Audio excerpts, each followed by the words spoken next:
There she is, the Tupolev TU-204 of Cubana. So that's something I haven't seen before. Boarding groups are separated by male and female. Alright, good news is they fixed the door, but the bad news is I don't know what's going to happen next. There's another technical issue.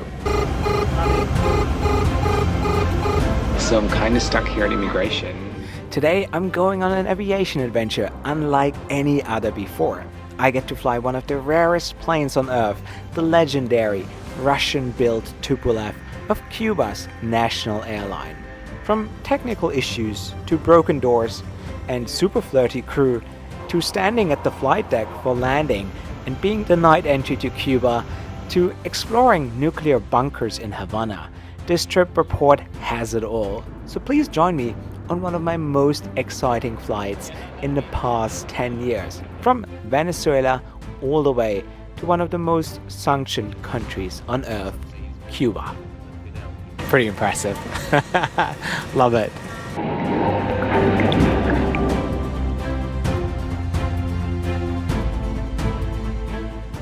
If you're new to the channel, my name is Josh Cahill, a multi-award winning aviation YouTuber with over 500 million views, and I love to hold airlines accountable for the promises they make. My favorite hobby? Featuring unique airlines from all over the world. I organized Afghanistan's first all-female flight, and I'm also proudly banned from Qatar Airways. Guys, a beautiful good morning from Venezuela, and today is a bit of a dream come true. I'll be flying Cubana on their Tupolev TU-204. So I'm a little bit worried because the flight doesn't show up on Flight Radar, neither does it show up on the official website of the airport, so I'm not sure what we're actually flying today. But what makes the Tupolev TU-204 so special? Developed in the Soviet Union, only 89 were built and primarily operated by Russian airlines, but even they retired the plane in order to replace them with Western jets. Today, only 3 Tupolevs are left in service, 2 with Air Koryo, the national airline of North Korea, and 1 is flying with Cubana. That's how rare this airplane is, and I can't wait to bring you guys along.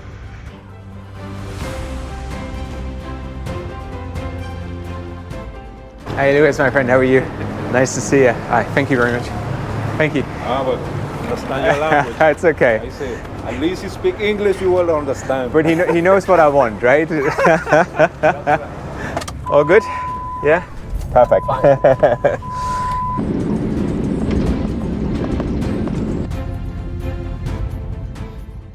My trip started in Venezuela's capital, Caracas, after arriving on Conviasa, the sanctioned national airline of Venezuela, a video you shouldn't miss out on as well.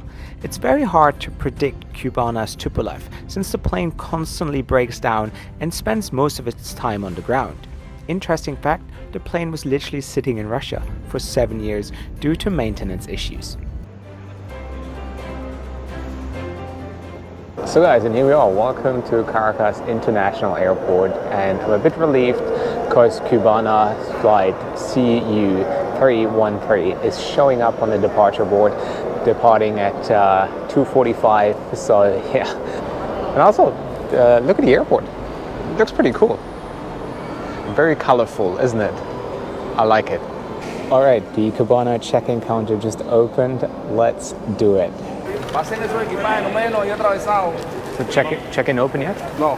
No? Línea. Ah, huh? ¿Con cuál? Cubana. Ah, ok. Yeah. No hablo español. No español. Okay, English. English, yeah. All good? Here? This one? Yes. All right, thank you.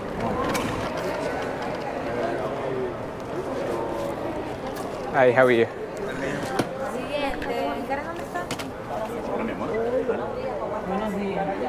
No hablo español, sorry. Only English. Okay. Finito? Okay, thank you. So guys, all checked in. I have this beautiful handwritten boarding pass here for the Tupolev experience. No questions asked, very straightforward. Now let's head to the gate because the plane is going to land in half an hour. Can't wait to get a first glimpse of it. On my way to immigration, I was relieved to see that the Iranian armed forces are here to protect us from any possible danger. I mean, what could go wrong? But now I'm here, airside, And as you can see, the airport is not very busy, and I was also hoping to show you guys some exotic, beautiful airlines here taxiing to the runway, but literally the airport here in Caracas is completely planeless. But something I do like about the airport is the jazz music that they play. Very smoothing, very nice. Can you hear it? And as you can see, the Tupolev 204 is on its way. It's like 50 minutes out, and soon it will arrive. I'm so excited for that one. It's going to be so much fun. So half an hour to go until the Tupolev touches down at Cubana, and it also started to rain like crazy. And the problem is with those Russian planes, especially in North Korea, that they won't fly or they don't perform really well when it's raining, apparently. That's why whenever you travel in North Korea trying to fly Tupolev or Aviation, they won't fly unless it's dry. So I hope you're not going to have any issues today. And there she was, the stuff aviation dreams are made of. The one and only Cubana Tupolev 204. A true piece of aviation history, an ambassador of the skies, or some would say, a flying piece of garbage that should be recycled. However, after flying the Russian Sukhoi Superjet last year, this was my second time on a Russian manufactured plane, and I couldn't be more excited to experience this bird on my way to Cuba.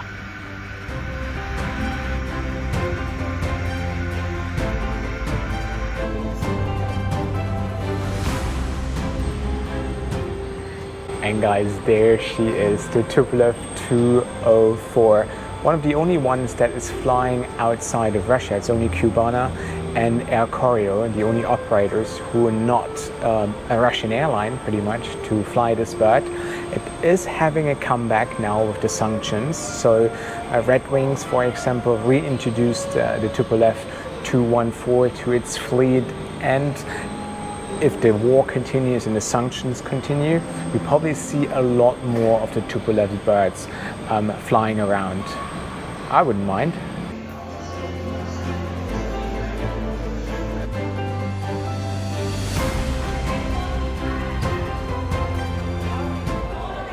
So that's something I haven't seen before. Boarding groups are separated by male and female.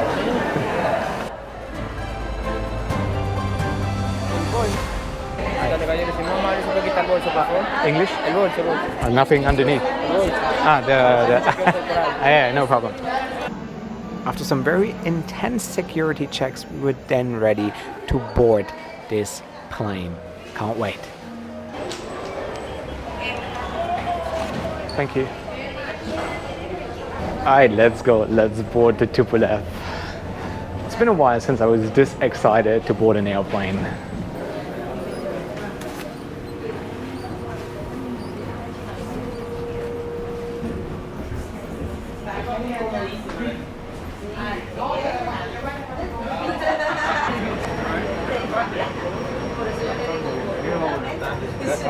Hi, how are you? Thank you.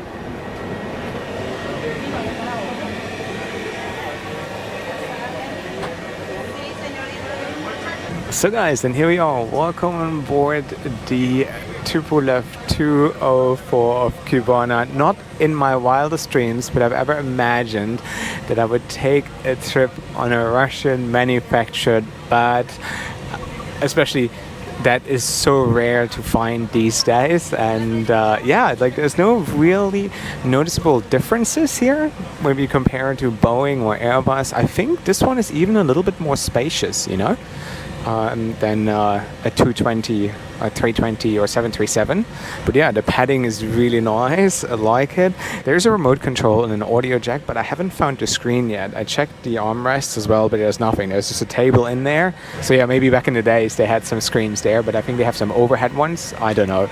No idea. But yeah, crew is lovely. Nobody really minds the camera. They're on the more experienced side, so I think they would all be in their late 50s, 60s. But regardless, they are super lovely, super kind, super nice. But yeah, it's pretty amazing sitting here, just taking it all in, and I really can't wait to hear those engines in action as well.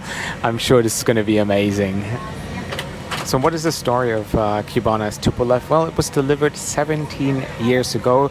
So due to sanctions, Cubana wasn't really allowed to purchase any Boeing jets as well as Airbuses. And being a traditional ally of the USSR back in the days and Russia today, it obviously makes sense that they purchased some Tupolevs and Aviations. So they're the only Aviation 96 operator in the world as well. That bird just came back from a C-check recently, so it was in Russia for almost 3 years, getting a proper C-check. It was refurbished, maintenance was done, and it's now flying again. But it's so hard to predict where it flies to. It used to be flying to Madrid twice a week, but now it's really hard to find out where it goes. Occasionally it goes to Panama, but yeah, I wanted to fly that bird for the longest time. In fact, I was once booked on it, but then there was a last-minute equipment change. But yeah, unfortunately, that flight was cancelled, and I didn't get to fly the Aviation 96. In fact, never received a refund as well. But yeah, that is still one of my big missions. In fact, I once saw it land when I was in Madrid. I was like staying at the airport hotel, and I saw that the Aviation was coming in. The moment has arrived. There she is. Look at her. Look, there she comes. Oh my God.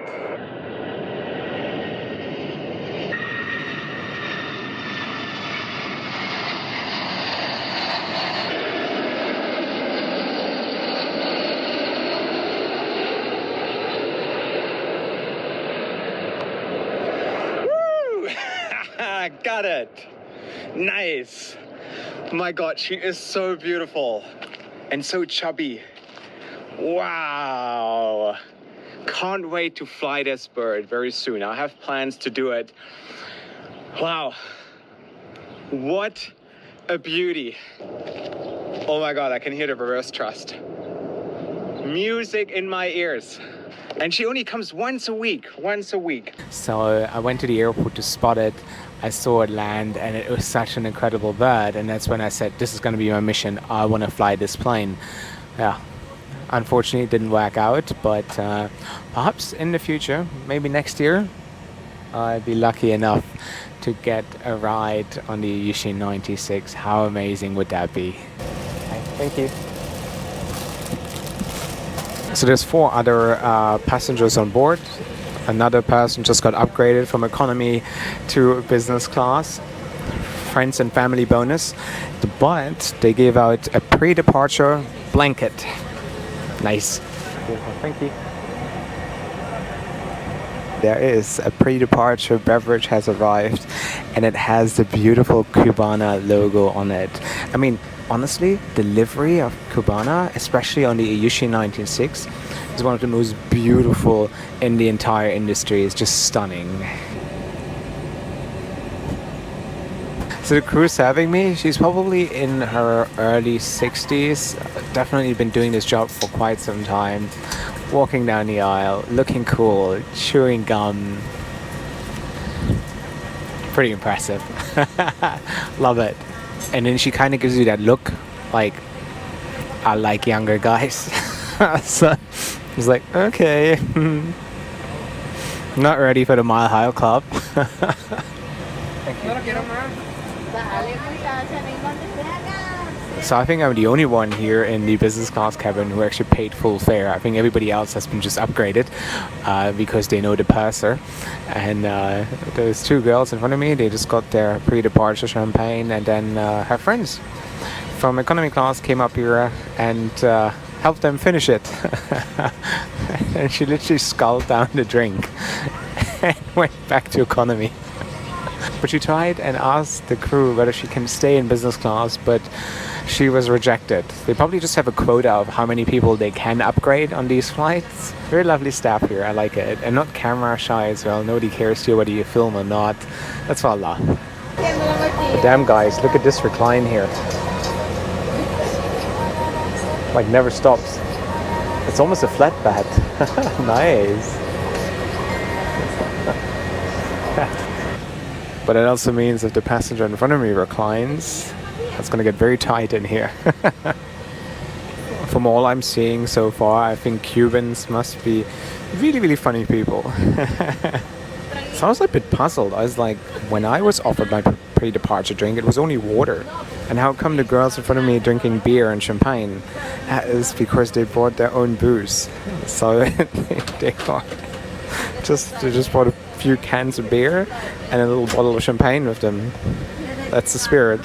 So from all I see here in this cabin, and I've only been in here for like 20 minutes, I'm sure I'm going to have a great time in Cuba. So there's two passengers that we're waiting for, and they've never showed up. Now they're offloading their bags. And considering it's just two, look how much those two checked in. Literally that entire container is full with stuff. I mean, who does that? Who checks in that much stuff and then you miss your flight? Where would they go? They might get stuck at a pub or something like that. But yeah, that's a lot of stuff. Including my bag. I can just see my bag. So maybe they had to offload all those items in order to get some of those that are further in the back. Well, I'm relieved that my bag is going to make it to Cuba. They made it, finally. The missing two passengers are finally here. So it makes sense. I just want to get airborne. I want to hear those engines. Yalla, let's go. So doors are open again. It seems like we have some technical issues with the doors. So they're trying to work it out right now. Alright, good news is they fixed the door. But the bad news is I don't know what's going to happen next.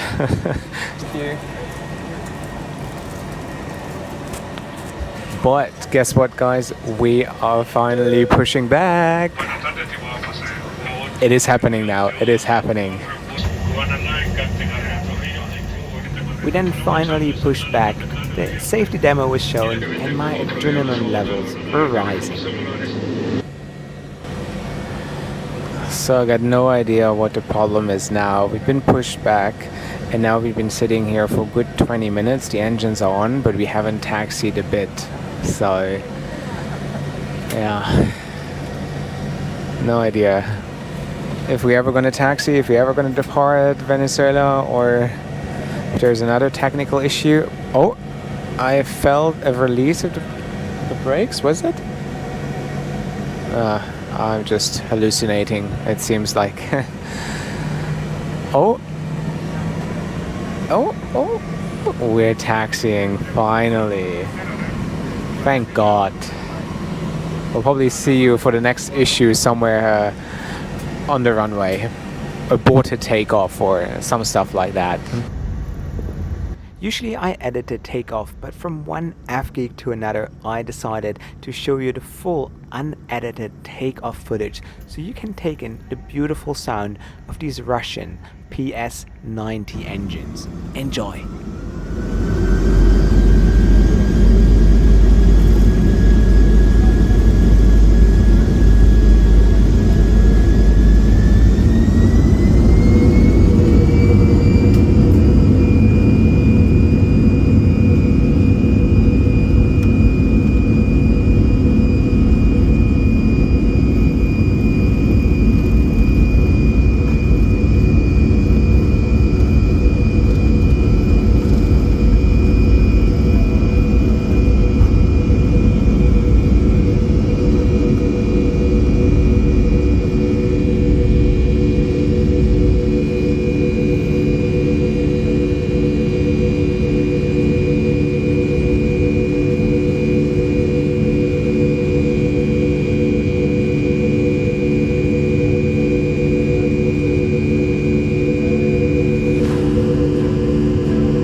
As we climbed out of Venezuela, I had a look at the economy class cabin as well, which comes with 212 seats. The Tupolev 204 is comparable to the Airbus A321 or the Boeing 757 in terms of side and seating capacity.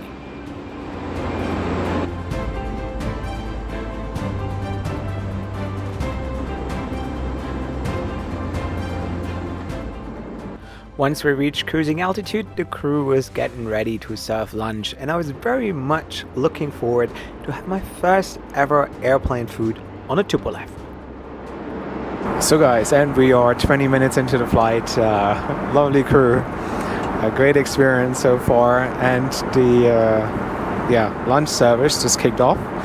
Got a plate here with some cold platters, olives, cheese, a date, I think some watermelon, and a brinkie. A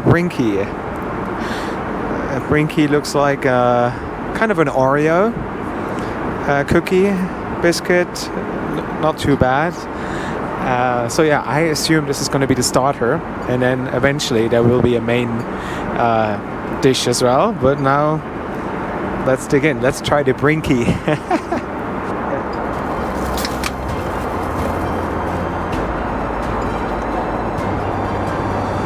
Thank you. I will.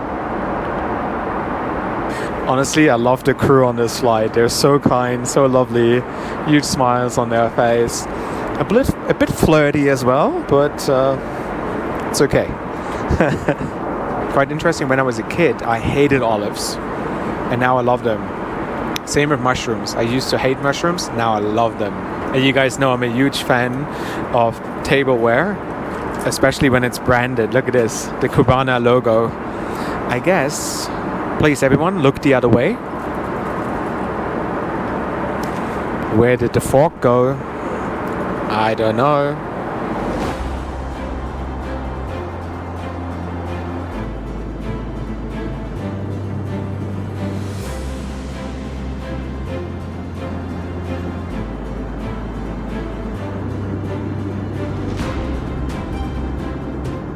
So on Cubana, they don't serve Coca-Cola, but Santa Cola.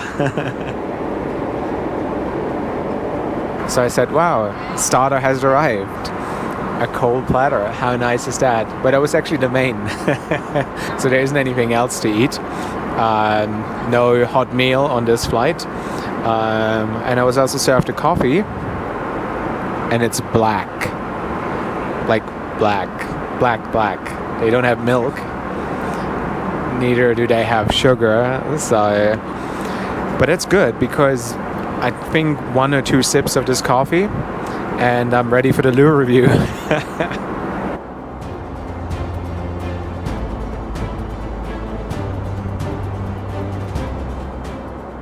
That is strong. Very strong. And I'm not weak, but that is strong. Damn it. So that was pretty amazing. I just asked the flight purser, I was like, after landing, is there a chance that I can go and visit the flight deck? And he said, I think so, let me talk to the pilots. And then he went to the flight deck and he came back and he was like, I have good news for you. You can just visit the cockpit right now, and if you want, you can sit up there for landing as well. That'd be so amazing. But yeah, what is it like flying the Tupolev? To be honest, as a passenger, it doesn't feel any different than flying an Airbus or Boeing. It's not any louder or more quiet. It's just like any other plane. And yeah, that's what it looks like if the person in front of you is fully reclined. So guys, and if you can't sleep by night because you don't know what the loo looks like on a Tupolev, this is it. Here we go. Yeah, it looks pretty much like any other lavatory on a plane. However, there's one little difference that I noticed with the water tap. So have a look.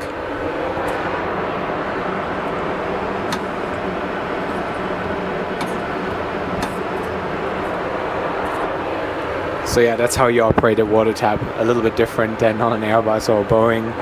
It's very low as well. It's like almost like a squatting toilet. But other than that, a very standard lavatory.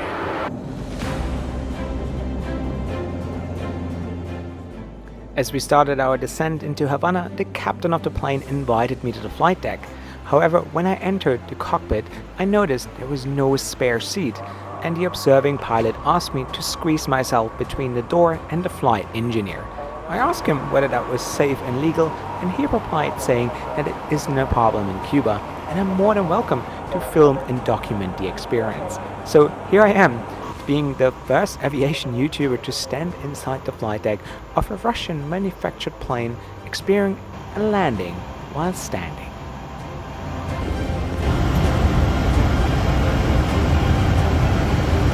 Minimums.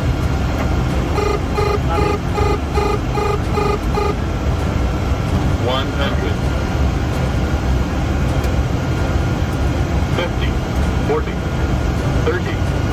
20. 10.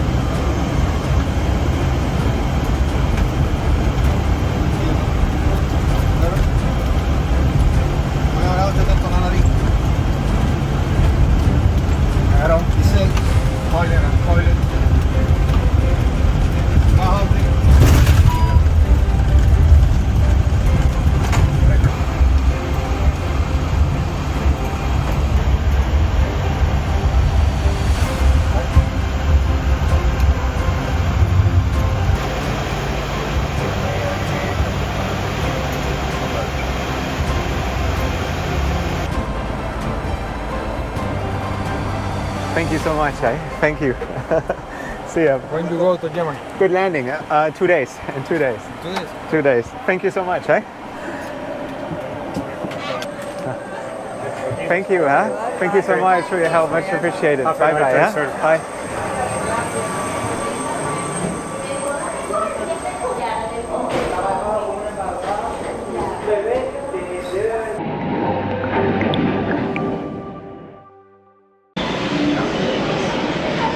So I'm kind of stuck here at immigration because Cuba just recently introduced e-visas, but they don't work somehow. So we went to the back office, we tried to make it work, but so now I have to get a proper visa, which cost me 70 USD here, but I've been sitting here for like 45 minutes now. For half an hour we tried to work out that e-visa. And yeah, it just doesn't, it's not working in their system somehow. So now I have to get a visa on arrival, which costs $70. And I spent $22 on the e-visa. Once everything was sorted out, I was finally allowed to enter the country, and my friend Alistair, who has been living in Cuba for several years now, was ready to pick me up from the airport on his electric scooter. Finally, I'm in the country. Yay! Oh, there you are. Hi. How you doing? How you going? You good? First day. Oh man, they're like, they didn't. I mean, it's a funny old place. You've never been here before? Never.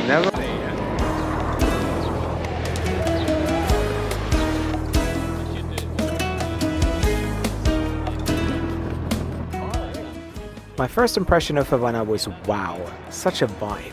It's literally a time travel, and seeing all the old cars and what communism does to a society is both fascinating to see, but also a bit sad. However, more about that in my next video when I fly Air China's secret flight operating out of Cuba. So now hit that subscribe button.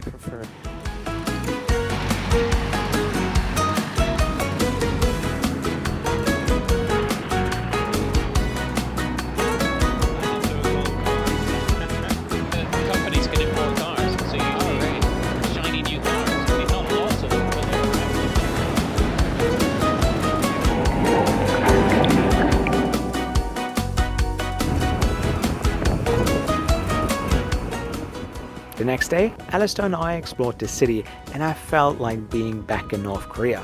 We visited the Hotel Nacional, where IATA, the governing aviation body, was founded, as well as the Square of Revolution, where you can adore a massive Che Guevara mural with the famous Hasta la Victoria Siempre slogan. Afterwards, he took me to a secret site where the Soviet nuclear warheads were kept during the Cuban Missile Crisis. Very fascinating to visit a site that almost triggered the end of the world. Wouldn't be surprised if you find a dead body here or shit like that.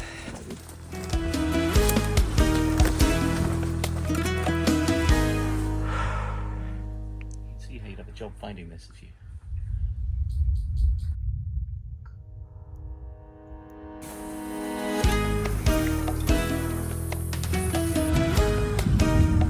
So this was not a launch site. This was a storage and maintenance facility for the nuclear warheads, which were delicate and fragile pieces of equipment needed to be stored in controlled conditions. And at a certain level of alert, they would be sent from here to the launch sites, of which there was 3.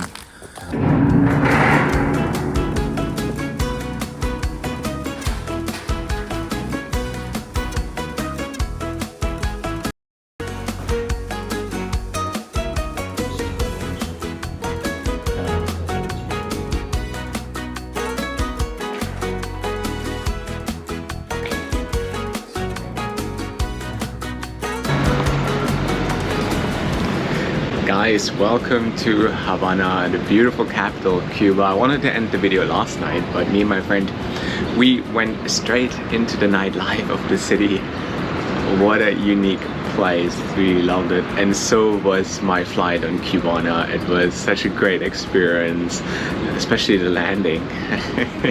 I mean, that was a once in a lifetime experience, being able to sit up there or stand up there. And I asked him, is that okay? Is that legal? And he said, no problem. In Cuba, no problem. That's what he said.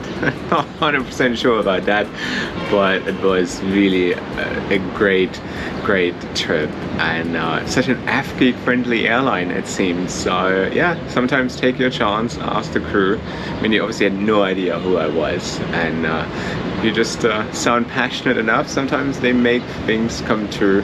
And sitting at the flight deck on a Tupolev during landing is probably one of the greatest things that you can accomplish as an F-geek. So I really enjoyed this, and it's almost the end of this long trip I had here in South America. Tomorrow I'll be flying Air China, a secret flight that they have operating out of Cuba to Madrid. So very much looking forward to that one as well. I will take you guys along, and yeah, I hope you really enjoyed this episode. Please, if you want to support my work and access some extra perks, check out my Patreon. The link is in the description box below. You can join my WhatsApp group where I share a lot of behind the scenes. You can get the Cahill keyring, your name in the credits, and a lot of other perks. So check out the link, and this should be it from my side. If you enjoyed the video, please hit that like button, and let me know in the comment section below what you think of Cubana. Would you fly a Tupolev 204? I really want to know. But yeah guys, wherever you're off to, have a safe trip.